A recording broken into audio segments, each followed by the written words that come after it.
Vamos abrir as nossas Bíblias em Atos dos Apóstolos. Eu quero ler com os irmãos ainda o capítulo 1, do versículo 1 até o versículo 11.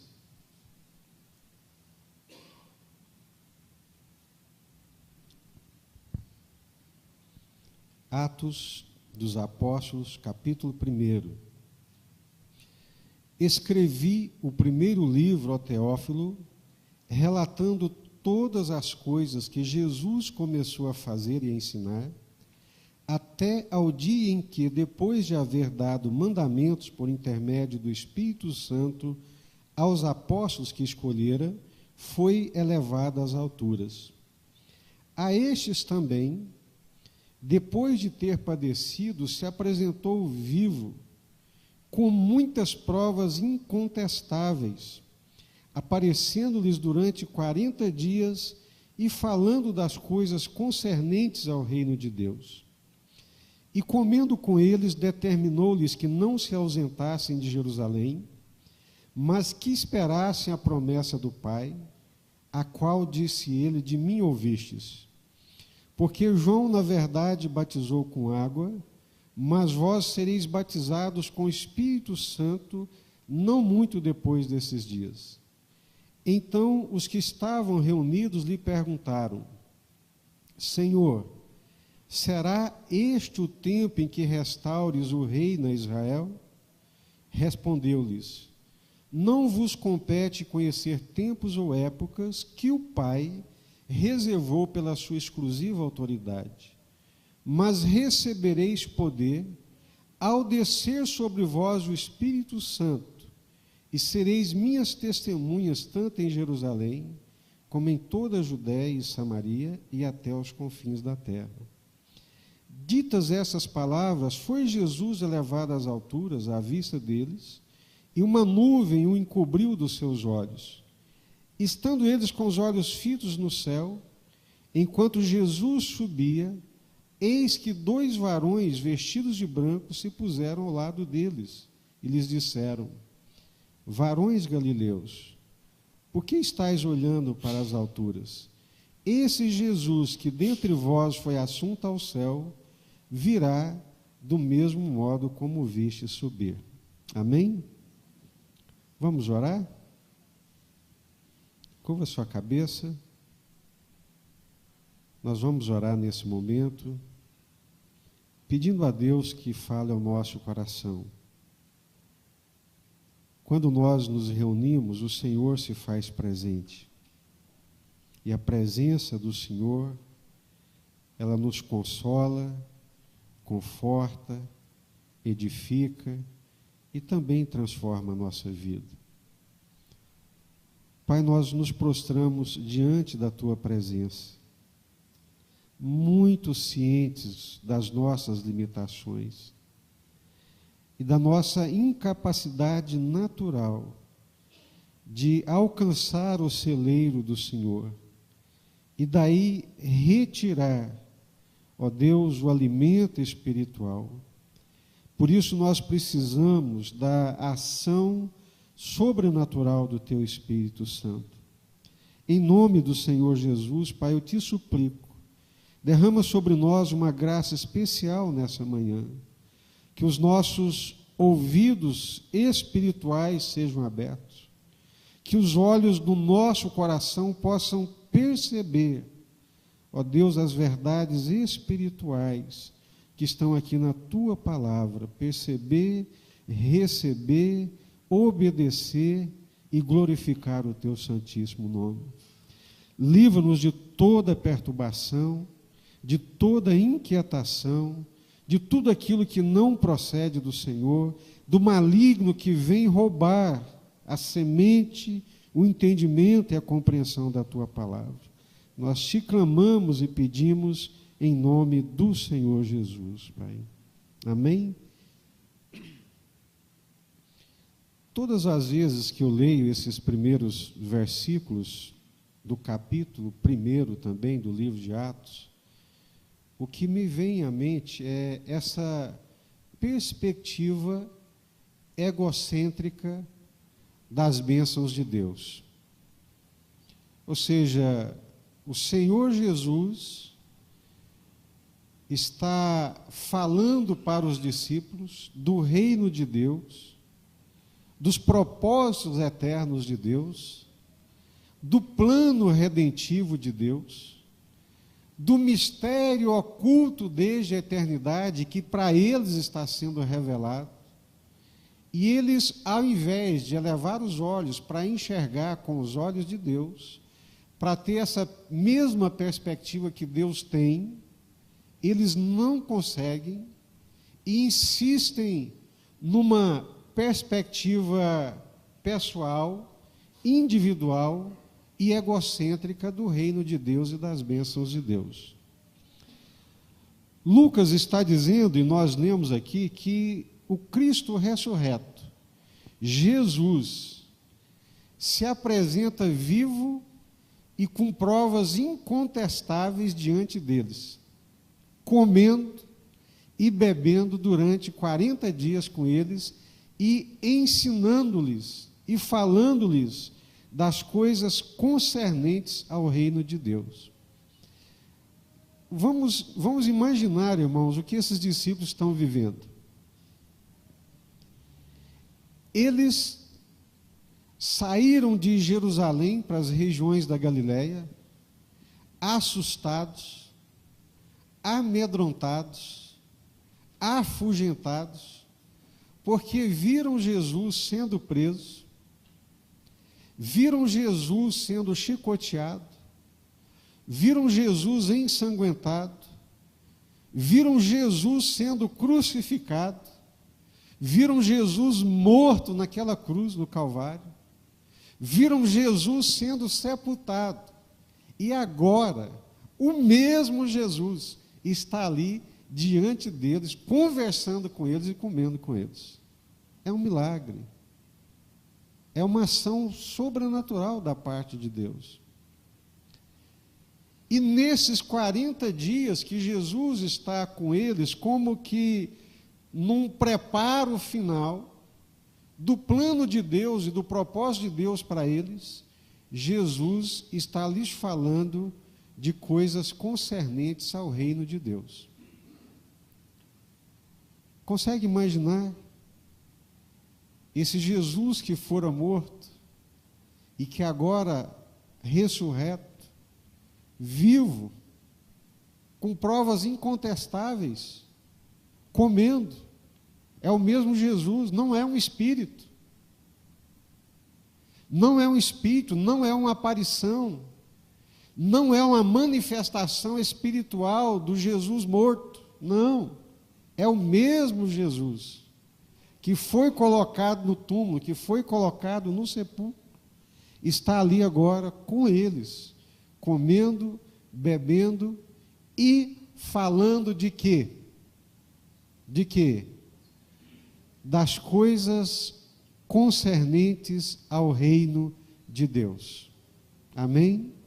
O reino de Deus. É disso que Jesus está falando. Mas parece que Jesus fala do reino de Deus e isso não lhes entra na consciência. Ou pelo menos ainda não quebra algumas fortalezas que estão arraigadas na mente e na consciência deles.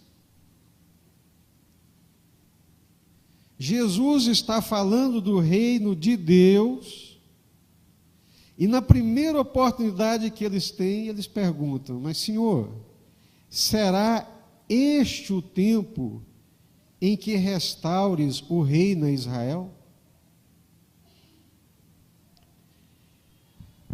Para eles, os discípulos, a dimensão e extensão do reino de Deus é Israel.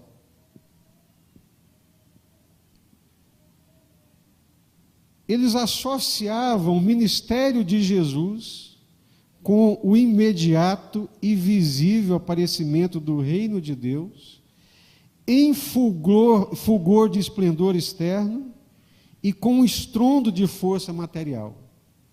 Seu conceito de reino era mais terrestre do que celestial, razão pela qual sua conduta foi afetada, levando-os a disputas ambiciosas e cada qual visando a sua própria preeminência.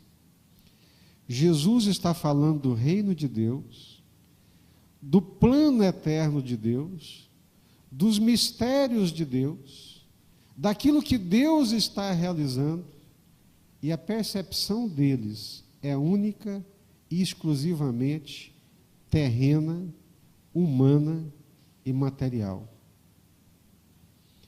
O que é o reino de Deus para o judeu? O que é o reino de Deus para aqueles discípulos de Jesus?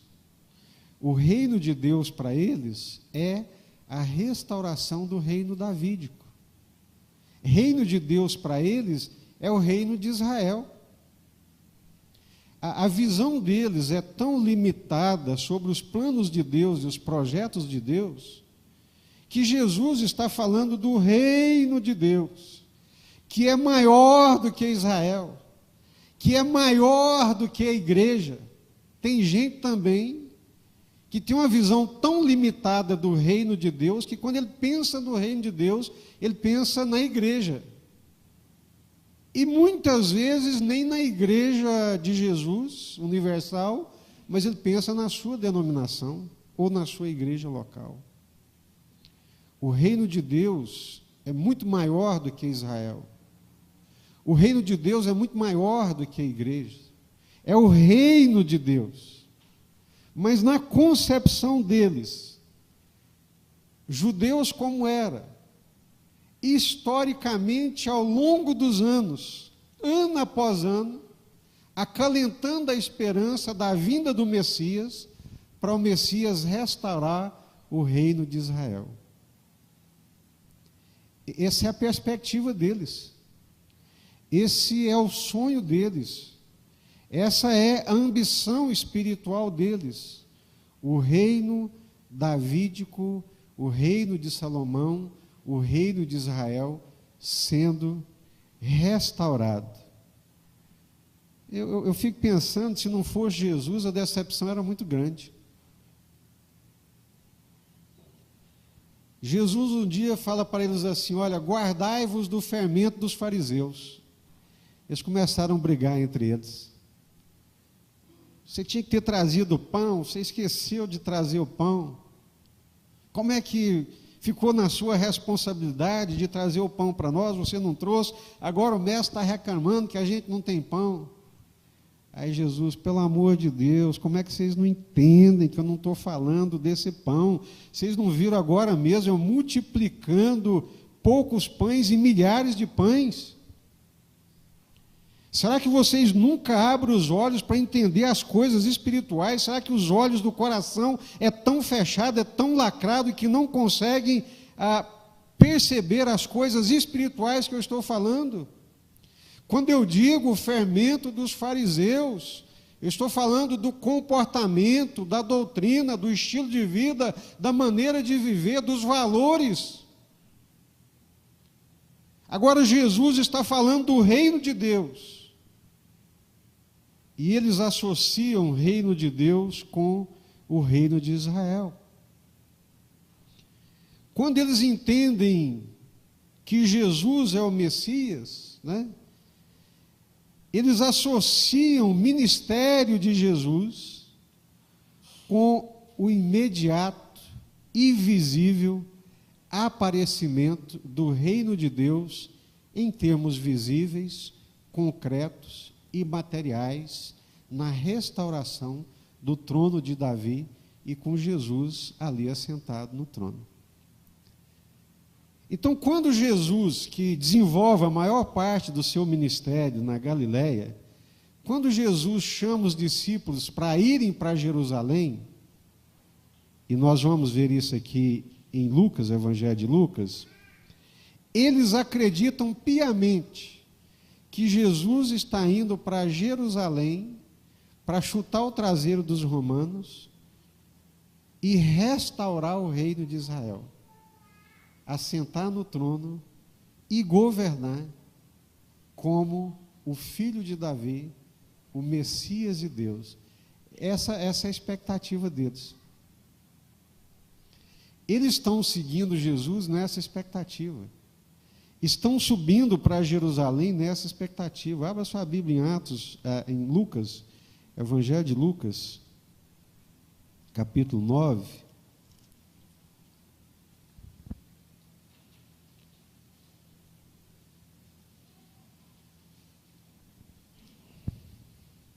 Lucas capítulo 9, versículo 51.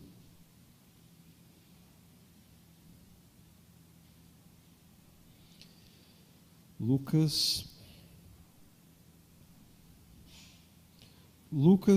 é um dos evangelhos sinóticos, ou seja, são 3 evangelhos semelhantes que nós chamamos de sinóticos: Mateus, Marcos e Lucas. Tanto Mateus quanto Lucas, eles narram essa última viagem de Jesus para Jerusalém. Mateus começa no capítulo 16, e Lucas começa no capítulo 9, e aqui no versículo 51. Abriu a sua Bíblia, Lucas 9, 51? E aconteceu que, ao se completar os dias em que devia ele ser assunto ao céu, manifestou no semblante o quê? O quê? A intrépida resolução de ir para Jerusalém. Nós sabemos que o ministério de Jesus durou 3 anos, porque o Evangelho de João narra 3 ceias, 3 Páscoas, das quais Jesus participou. Então, como aquelas Páscoas eram anuais, e João narra 3, e Jesus participou de 3, sendo a última, a final, que precedeu a sua crucificação, então nós deduzimos por inferência que o ministério de Jesus durou 3 anos. E deduzimos que Jesus morreu aos 33 anos, porque era normal que um sacerdote iniciasse o seu ministério aos 30 anos de idade. Então ele inicia o seu ministério aos 30 anos, e o seu ministério dura 3 anos, porque ele participa de 3 Páscoas que estão narradas no Evangelho de João, e a sua morte, o desfecho final do seu ministério tem que ser em Jerusalém. Ele está na Galileia, e aí no versículo 51, Lucas está dizendo: aconteceu que, ao se completar os dias em que devia ele ser assunto ao céu, manifestou no semblante a intrépida resolução de ir para Jerusalém. É o início da última viagem de Jesus aqui na terra. É a sua última viagem, saindo da Galileia, em direção à Judéia, Jerusalém, porque ali ele seria morto. Ainda em Lucas capítulo 13, versículo 22, me acompanha aí, por favor.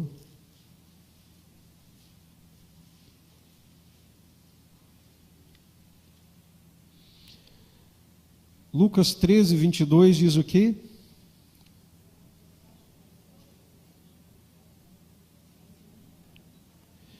Então, passava Jesus por cidades e aldeias, ensinando e caminhando para onde?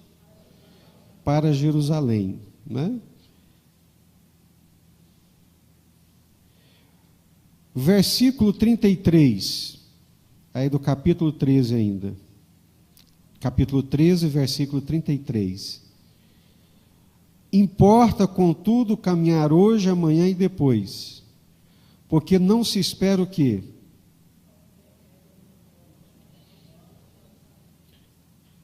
Não se espera que um profeta morra fora de Jerusalém. Isso é bom ou ruim? Isso é um bom testemunho ou um mau testemunho para Jerusalém? Péssimo, né? Todos os profetas morreram. Todos os profetas padeceram perseguição. E os profetas morreram em Jerusalém. E Jesus, então, está indo para Jerusalém, na sua última viagem, sabendo que vai morrer ali em Jerusalém.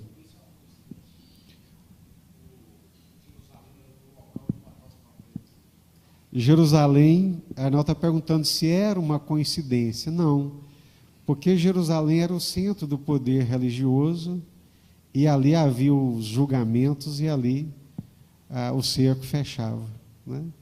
Então, os profetas, esperava-se que os profetas morressem em Jerusalém, né? Ó Jerusalém, que matas os profetas, né? Aí em Lucas, ainda em Lucas capítulo 18, versículo 31,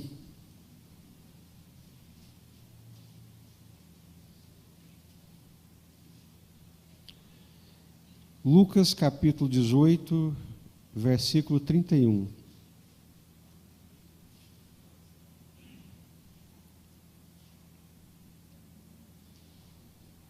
Encontraram? Tomando consigo os 12, disse-lhe Jesus: Eis que subimos para Jerusalém, e vai cumprir-se ali tudo quanto está escrito por intermédio dos profetas no tocante ao Filho do Homem. Pois será ele entregue aos gentios, escarnecido, ultrajado e cuspido.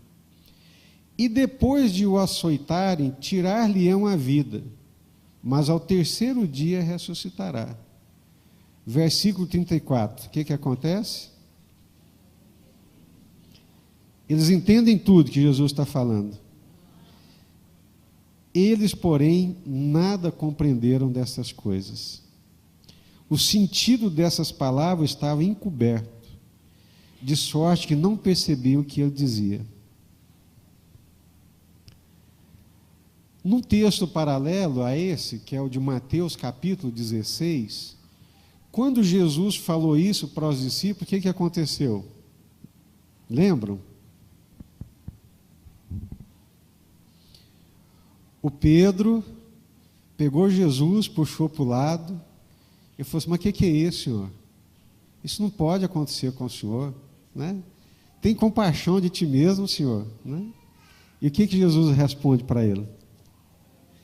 Arreda-te, Satanás, porque não cogitas das coisas de Deus, mas somente nas dos homens.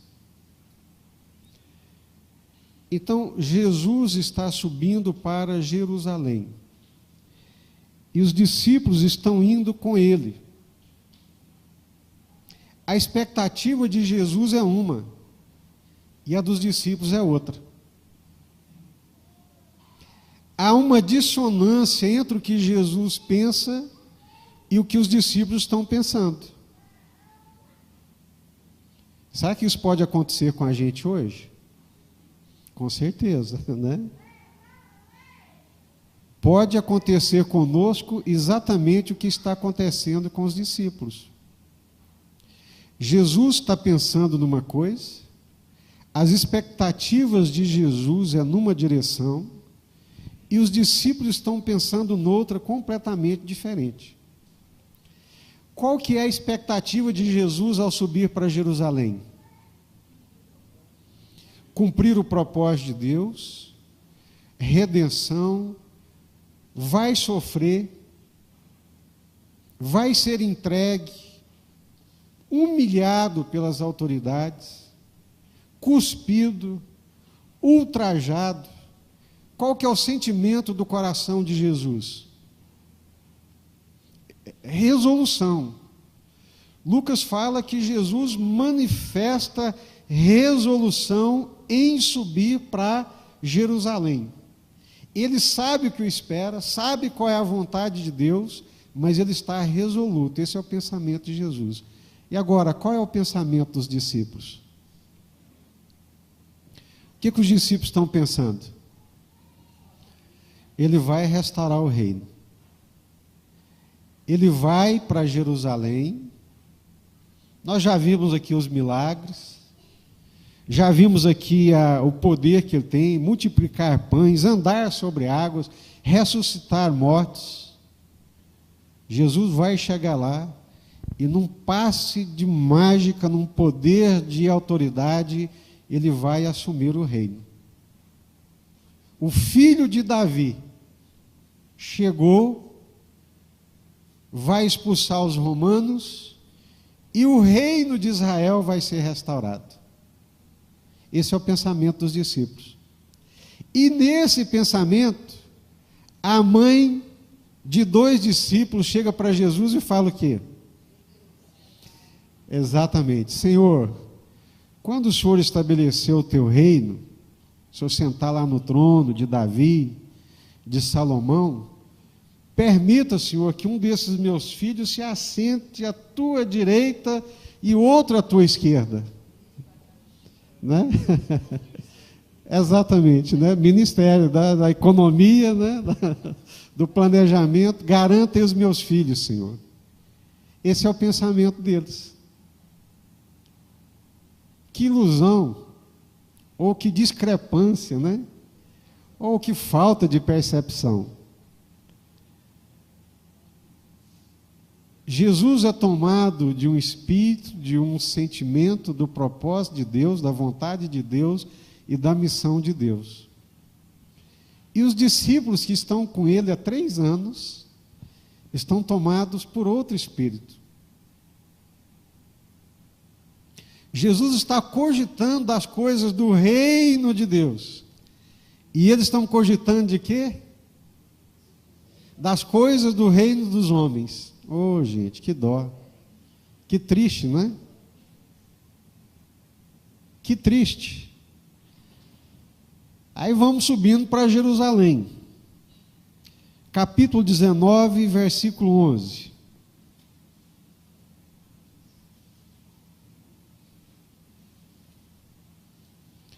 Olha para vocês verem qual é o pensamento dos discípulos. Capítulo 19, versículo 11 de Lucas ainda. Acharam? Ouvindo eles essas coisas, eles quem? Os discípulos. Jesus propôs uma parábola, visse estar perto de Jerusalém, e lhes parecer que o reino de Deus havia de manifestar-se imediatamente. Nossa, que momento histórico, né? Nós estamos indo para Jerusalém com o Messias e o reino de Deus vai se manifestar. Porque reino de Deus para eles é o quê? Reino de Davi, reino de Israel, reino terreno. Né? Está escrito aqui. E lhes parecer que o reino de Deus havia de manifestar-se imediatamente. Aí a coisa começa a complicar um pouco, por quê? Jesus chega em Jerusalém, ao invés de entrar na cidade montado num cavalo de raça bonito, Jesus entra montado no quê? No jumento. Daqui decepção, né? Emprestado, né? O grande rei que vai, parece uma coisa do Sancho Panza, né? Lá da literatura, né? Dom Quixote, exatamente, parece Dom Quixote. O grande rei, Messias, que vai tomar o reino, que vai estabelecer o reino de Deus, chega montado no jumento. Ai, que coisas avessas, né? E ele chega montado no jumento. A Zé está se imaginando os discípulos aí, né, Zé? E aquele monte de pobre, né? Exatamente, é isso mesmo. E pobre cheio de expectativa, que vai dar um coice na pobreza, né? Então essa é a expectativa. Eles também não estão bem intencionados por serem pobres, né? Nós estamos com o Messias e vamos tomar o reino, Jesus vai sentar no trono, o Joãozinho vai sentar aqui à direita, e o Tiaguinho vai sentar à esquerda. E que maravilha, todo mundo vai se arranjar, né? E começaram a brigar. Já começaram a disputar quem é que se daria melhor. Ô, natureza humana, hein? Esse é o pensamento deles. O versículo 28 aqui de Lucas, ainda 19.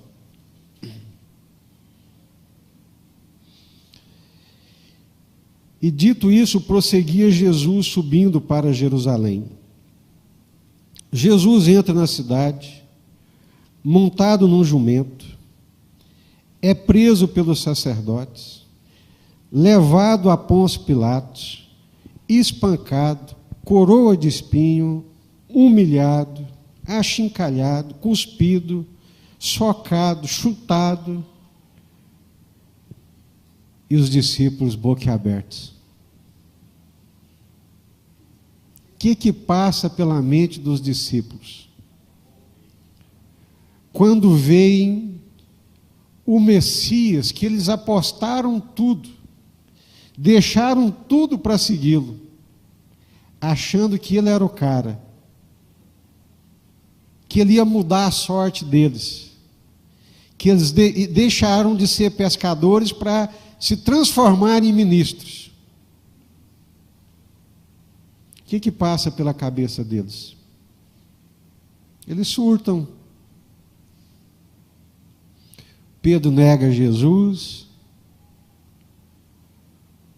somem no mundo, fogem, desaparecem, caem fora de Jerusalém, voltam para Galiléia, resolvem pescar de novo,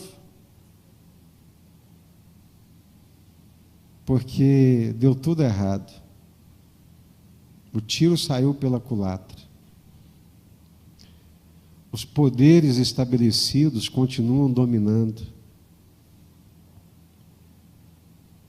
Nós não passamos de sonhador. Quem manda continua mandando. Quem tem poder continua tendo poder.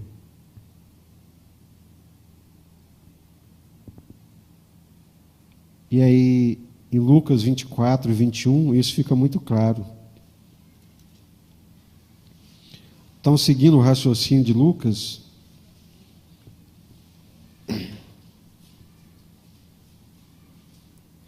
Lucas capítulo 24, versículo 21.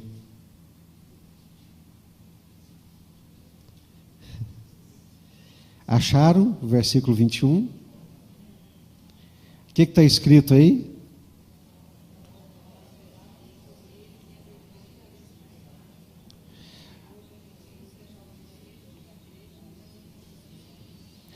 Nós esperávamos que fosse ele quem havia de redimir a Israel. Quem está falando isso? Os dois discípulos no caminho de Emaús. Falando para quem? Para Jesus. O Jesus ressurreto está ali caminhando com eles. Por que vocês estão tristes, meus amigos? A gente estava aqui em Jerusalém e a gente imaginava que Jesus era o Messias de Deus, que ia restaurar, redimir Israel. Redimir é restaurar, resgatar, devolver-lhe o poder, a autoridade. A gente acreditou nisso, mas já é o terceiro dia e nada acontece.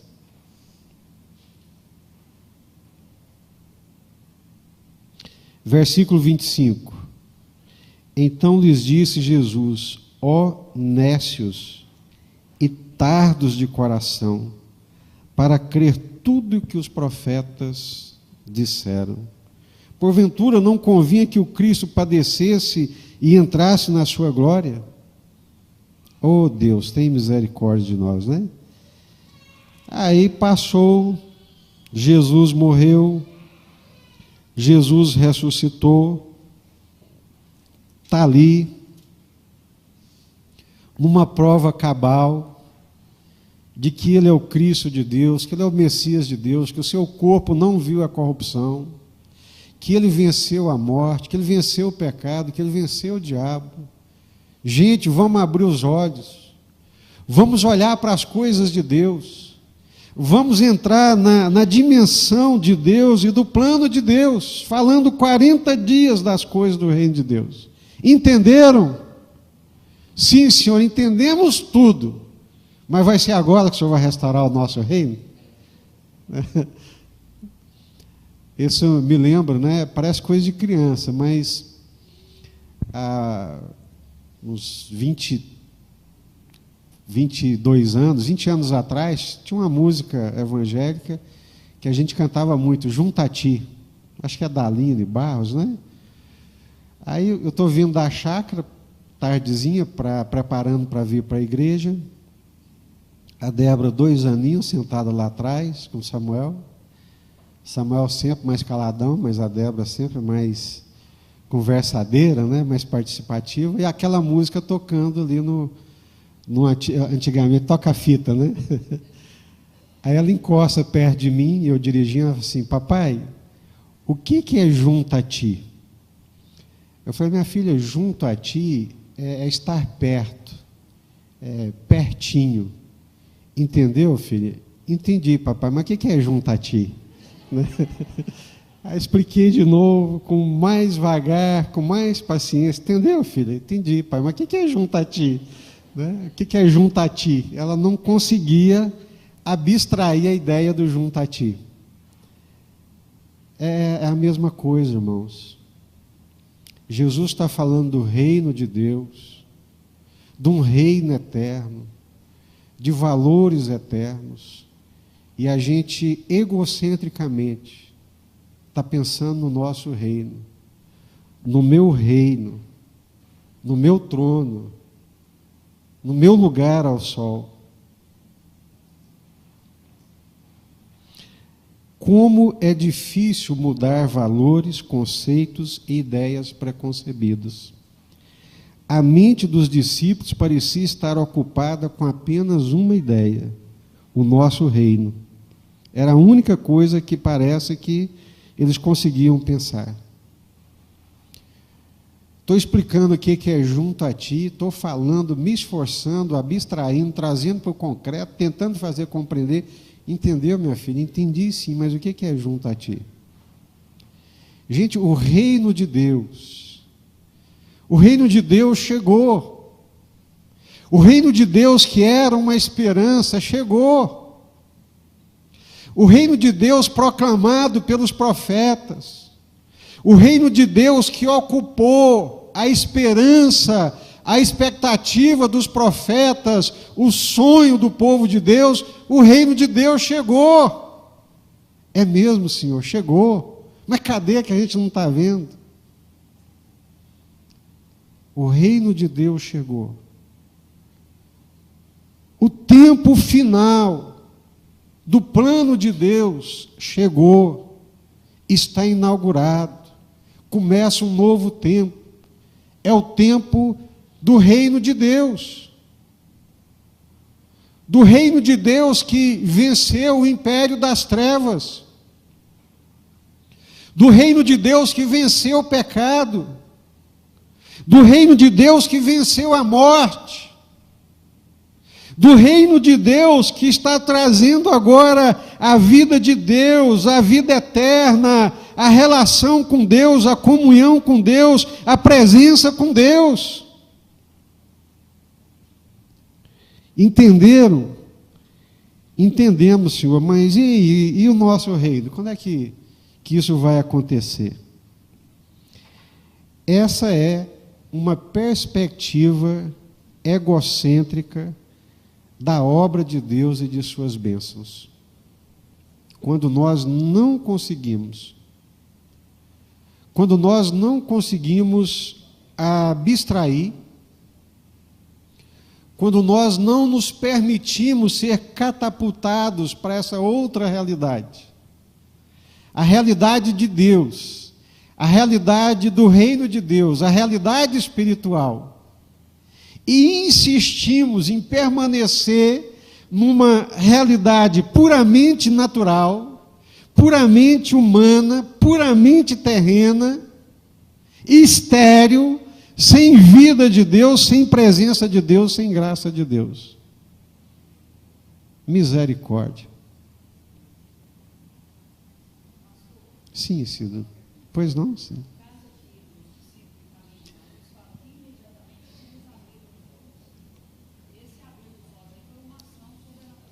Foi uma ação sobrenatural de Deus.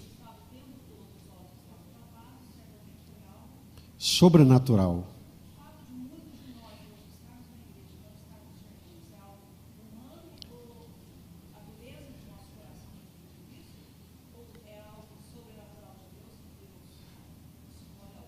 Para poder entender e perceber, né?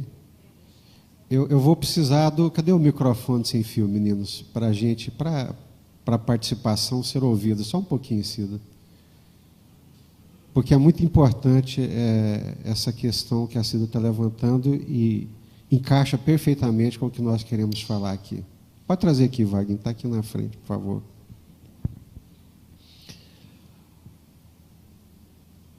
Aqui. A minha pergunta é o seguinte: o fato dos discípulos estarem com Jesus no caminho de Emaús. Isso. Não tinham percebido a ele ainda. Isso. De repente se lhes abriram os olhos. Uhum. Foi algo, intervenção sobrenatural de Deus. Uma intervenção sobrenatural. A minha pergunta é: hoje, muitos de nós estamos na igreja e não temos muitas vezes percebido isso. As coisas temos espirituais. visto muitas coisas terrenas e não as celestiais. A Jerusalém celestial, a promessa, tudo. Temos vivido uma vidinha medíocre, digamos assim. Espiritualmente falando. Isso é por causa da dureza do nosso coração. E para alguns Deus realmente veda esses olhos espirituais, ou se Deus para alguns ele abre de uma forma sobrenatural, como tipo a predestinação para... Não, Nesse caso específico, Cida, é por causa da dureza de coração. Porque o que é que vai romper com essa dinâmica puramente natural? Porque eles ainda estão numa perspectiva terrena, numa perspectiva natural. Jesus está explicando, Jesus está falando de coisas espirituais, do reino de Deus, de uma coisa grandiosa, de uma coisa eterna, e eles estão pensando numa coisa minúscula, pequena, que é o reino deles, o reino de Israel. Aí Jesus fala: mas vocês vão receber o Espírito Santo. E quando vocês receberem o Espírito Santo, aí vocês vão cumprir o propósito de Deus. Então, quem abre esse entendimento e essa compreensão, e que nos catapulta de uma dimensão puramente terrena e natural para uma dimensão supranatural, é o Espírito Santo. Naturalmente, eu vou pensar como os discípulos. O homem natural pensa do quê? Das coisas terrenas. Então, essa é a nossa natureza, essa é a nossa propensão, essa é a nossa vontade. Mas quando o Espírito Santo de Deus entra na nossa vida, ocupa a nossa vida, domina a nossa vida, aí nós somos o quê? O pendor do Espírito nos catapulta para viver as coisas de Deus, pensar como Deus pensa, numa dimensão de Deus, numa dimensão supranatural. Então, qual que é o problema? O problema é que o Espírito foi dado, o Espírito foi derramado, nós temos o Espírito Santo, mas não permitimos o Espírito nos controlar. Não nos rendemos ao Espírito Santo. Não somos cheios do Espírito Santo. Porque ser cheio do Espírito Santo não é controlar o Espírito Santo, como muita gente pensa. Ser cheio do Espírito Santo não é ter mais do Espírito Santo. Nada disso. Ser cheio do Espírito Santo é permitir que Ele nos tenha mais. Que Ele nos controle mais. Então, a resposta de Jesus para eles, o que vai abrir os nossos olhos, como a Cida colocou com muita propriedade, é a presença do Espírito Santo. Só tem uma esperança, irmãos, para os discípulos e para nós. Recebereis poder ao descer sobre vós o Espírito Santo. Então, o Espírito Santo é esse poder de Deus que quebra preconcepções, valores arraigados,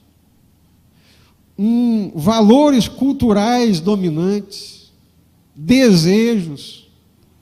O Espírito Santo quebra tudo isso e nos coloca no prumo de Deus, no centro da vontade de Deus.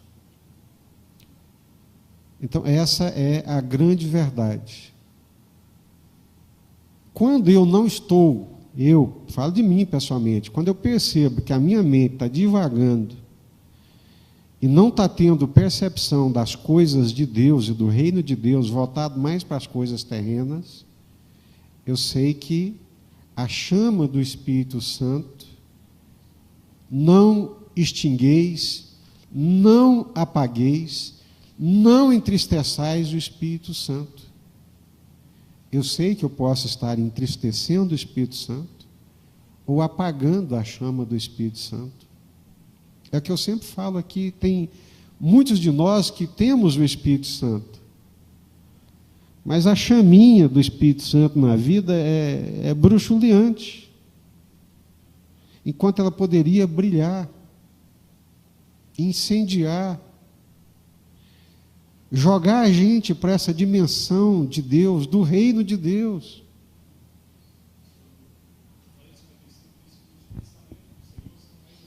Pode entregar para Evangelho. Isaías 55, 8 diz: porque os meus pensamentos não são os vossos pensamentos, nem os vossos caminhos os meus caminhos. Porque no 7 diz, porque assim como os céus são mais altos que a terra, assim são os meus caminhos mais altos que os vossos caminhos, e os meus pensamentos mais altos que os vossos pensamentos. Perfeitamente. As coisas estão voltadas para o alto. Exato. Jesus está falando das coisas de Deus, do reino de Deus, do plano de Deus, da redenção de Deus, e eles estão pensando nas coisas terrenas. Mas como é que fica a minha situação? Como é que fica? O Senhor vai restaurar o reino agora? Se o reino for restaurado, qual que vai ser a minha posição nesse reino? Esse é o pensamento dos discípulos. Irmãos, só tem uma coisa capaz de quebrar essa dinâmica dessas intenções e dessa propensão natural desses pensamentos terrenos e baixos da nossa natureza humana. É o Espírito Santo, é a presença do Espírito Santo. Duas mãos levantadas, por favor, Wagner, nos ajude. Pastor, esse estudo é muito bom. Na quarta-feira agora a gente está estudando Atos 1, lá no grupo familiar, e eu vejo que as pessoas têm essa dúvida, com relação ao Espírito Santo. Nesse momento da história, eles não tinham recebido o Espírito Santo ainda. Ainda não. Então foi exatamente o que eu falei lá, olha, eles estavam totalmente pela carnalidade, né? Eles eram saquicóia, carnais. Foi o que eu expliquei lá. Eu falei, olha, não hoje, pneumaticóia. E hoje em dia, teve essa dúvida lá no grupo, tive que explicar sobre a questão do se encher do Espírito, ter o Espírito, sou convertido, mas tenho ou não o Espírito. Aí eu tive que, vamos explicar tudo isso. Talvez essa seja uma dúvida. Vão surgir nos grupos familiares, né? Ok. É a questão do estar cheio do Espírito e como buscar encher-se do Espírito. Foi muito bom, quarta-feira foi muito boa essa discussão lá. Ok. Então vamos lá. Ninguém pode compreender as coisas de Deus se não for pelo Espírito Santo. Ninguém pode dizer que Jesus é o Senhor se não for pelo Espírito Santo. Está escrito na palavra de Deus. Nós estamos aqui, cremos no que cremos, esperamos o que esperamos, por causa da presença do Espírito Santo em nós, porque o Espírito Santo, miraculosamente, nos gestou, nos fez nascer de novo. Todo crente tem o Espírito Santo, mas nem todo crente é cheio do Espírito Santo. Posso contar de novo? A do irmão que juntou dinheirinho para fazer aquela viagem de cruzeiro? Pode? Sempre tem alguém novo, né? Então, o sonho dele era fazer um cruzeiro. Uma viagem nesses navios bonitos, né, que tem de tudo.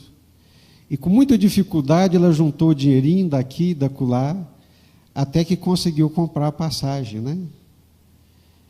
E feliz da vida entrou no cruzeiro, e mar adentro, e todas as vezes que chegava a hora do almoço, irradiava pelo navio aquele cheiro gostoso de comida ali do restaurante.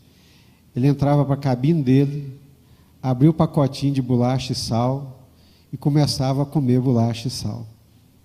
Quem me dera Se eu pudesse, se eu tivesse condições de ir lá no restaurante, comer daquela comida. No último dia da viagem, andando ali pelo convés, encontra com o capitão. E o capitão, mas que surpresa, meu amigo. Estou te vendo aqui pela primeira vez. Estou aqui. Né? Nunca te vi no restaurante. Ele ficou vermelho. Capitão, porque o meu dinheiro, as minhas condições me permitiam ir lá no restaurante. Capitão, meu amigo, a sua passagem, o seu ticket, a sua passagem te dava direito a tudo. Ao restaurante, as melhores comidas. E o cara passou a viagem inteira bolacha e sal. Bolacha de água e sal. Tem crente, filho pródigo, tem crente que vai passar a viagem inteira a bolacha de água e sal. O ticket dele que Jesus lhe deu, a passagem, o passaporte que Jesus deu, lhe dá direito à presença sobrenatural, a ser cheio do Espírito Santo, a viver coisas extraordinárias em Deus. Mas vai viver sempre a vida numa perspectiva terrena. Irmãos, eu confesso para vocês, é isso que me tira o sono. O que me angustia é isso, porque eu digo constantemente para Deus, Senhor, eu quero conhecer o que o Senhor tem para eu conhecer, eu quero viver o que o Senhor tem para eu viver. Consciente das minhas limitações humanas, do mundo, da carne, do diabo, mas eu quero aproveitar tudo que tem nessa passagem que o Senhor me deu. Amém, irmãos? É isso. Perfeitamente, Sérgio. Exato. Então são duas naturezas presentes em nós, o velho homem e o novo homem. O novo homem é nascido do Espírito Santo, né? Então a gente vive essa luta. Quando nós nos rendemos ou vamos para a cruz, que é a melhor linguagem, né? Quando nós vamos para a cruz e morremos na cruz, o homem ressurreto, o novo homem vive. Mas quando nós não vamos para a cruz e não morremos na cruz, o velho homem continua vivo, o Adão velho continua reinando. Eu citei para vocês um livrinho, né, que foi muito usado na década de 60, no avivamento que nós vivemos aqui no Brasil. O pastor José estava lembrando dele hoje. Senda do Calvário. Um livreto de 20 e poucas páginas, do Roy Hession, falando sobre a renúncia, a entrega, a morte do velho homem. Levar o nosso Isaac, que sou eu mesmo, esse homem para a cruz, não é brincadeira não. Mas se nós quisermos viver o poder da ressurreição, novidade de vida, o novo homem, só há ressurreição quando há morte. Nós temos que passar pela morte, nós temos que passar pela cruz. Reilan? Pastor Jesus, de antemão agradeço, obrigado diariamente pela oportunidade. Amém. Eclesiastes 7:7. Até parece coisa mentiroso, né? É bom até para memorizar, 7:7. Diz assim, a parte A do verdadeiramente a opressão faz endoidecer, né, até o sábio. Eu já tive, como o senhor está matutando, né, pensando nesse contexto, na nação de Israel, naqueles dias, aquele povo, o povo etnocêntrico, como o senhor tem perfeito. Correto, né? Correto. Agora subjugado os próprios domínios deles, né? Sim. Na terra prometida, da Canaã, que emana leite e mel.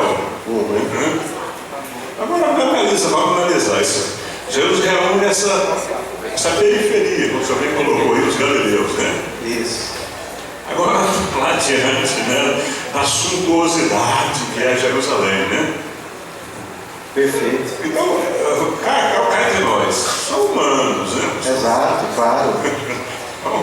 Perfeito. O senhor citou o chute na miséria, né? Não foi na miséria. Exato. Eles queriam dar um chute na opressão, porque eles estavam debaixo da paz romana, né? Claro. A paz romana que é pelas armas, né? Exato. A situação, a conjuntura, pastor. Não chupeta não, pastor. Não, mas é fato. Obrigado. Não. Que isso, e acho muito procedente as suas colocações. O que reforça ainda mais a ideia de que é muito difícil viver as realidades do reino de Deus. E que só é possível vivenciá-las pela presença e pelo poder do Espírito Santo. Só, irmãos. Não tem homem bom. Não tem homem especial. Não existe. Nós só podemos viver o projeto de Deus e o plano de Deus pelo poder de Deus. Isso é uma grande libertação quando nós entendemos isso. Preste atenção, eu sou pastor de tempo integral, separado para isso. A igreja me dá condições para poder viver só para o ministério. Mas não se escandalizem. Eu só vou viver a vontade de Deus e fazer a vontade de Deus pelo Espírito Santo. Não é pelo fato de me separarem, não é pelo fato de me assalariarem, não é pelo fato de eu viver por conta, que eu vou ser melhor, ou que eu vou fazer a vontade de Deus, não. Só existe uma possibilidade, se nós não entendermos isso aqui hoje, a nossa vida não vai ser transformada. Eu só posso vivenciar plenamente a vontade de Deus pelo poder do Espírito Santo. Se não for pelo poder do Espírito Santo, eu não entendo as verdades celestiais, a vontade de Deus. Como é que eu vou chegar para um casal brigado, chateado, aborrecido, vontade de esganar um ao outro? Como é que você vai chegar para ele e dizer assim: Deus quer que vocês vivam juntos? Na força deles, na carne deles, eles querem se matar. Quer ver um mais longe possível. Alguns chegam a pensar: eu não preciso de viver isso. Eu não tenho que passar por isso. Meu amigo, Jesus passou pela cruz. Jesus passou pela humilhação, pela opressão, por causa da vontade de Deus. E nós também passaremos, sofreremos pelo poder de Deus, pela graça de Deus. É pela graça de Deus, por isso que Paulo diz: eu sou o que sou pela graça de Deus. O nosso homem exterior se corrompe, mas o interior está novinho. Porque nós não andamos por aquilo que nós vemos. Porque o que vemos são coisas passageiras, mas as invisíveis são eternas. É espiritual, irmãos. É pelo Espírito Santo, é pelo poder de Deus que nós vivemos, que nós entendemos e que nós compreendemos o projeto de Deus. A pergunta dos discípulos, então: será este o tempo em que restaures o reino a Israel? Revela que eles ainda pensavam em termos de uma só nação, como colocou o Reilan, etnocêntricos, egocêntricos. Mas a resposta do Senhor Jesus os leva a olhar para todas as nações. Jesus, de modo gentil, porém firme, alterou o foco da questão dos discípulos e, em pequenas palavras, expandiu a visão deles para que incluísse todos os povos da terra. Não estaremos nós correndo o mesmo risco dos discípulos de cair no pecado de Israel, vendo as bênçãos de Deus como um direito, ao invés de vê-las como um privilégio que nos traz responsabilidade. A bênção de Deus, de conhecer os mistérios de Deus, de ser povo de Deus, rebanho de Deus, é uma bênção, mas não é só para mim.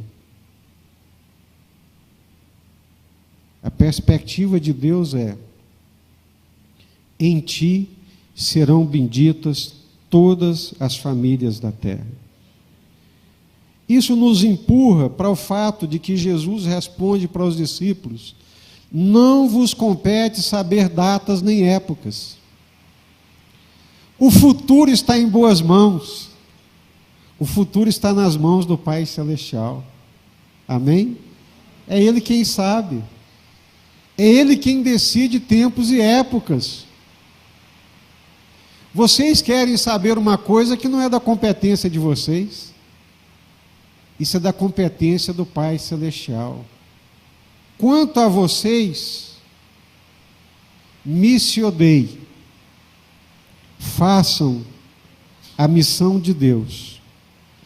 A missão de Jesus era a missão de Deus: alcançar todas as famílias da terra, e não apenas a nação de Israel. Missão esta que agora deveria ser cumprida pela igreja, no poder e dependência do Espírito Santo.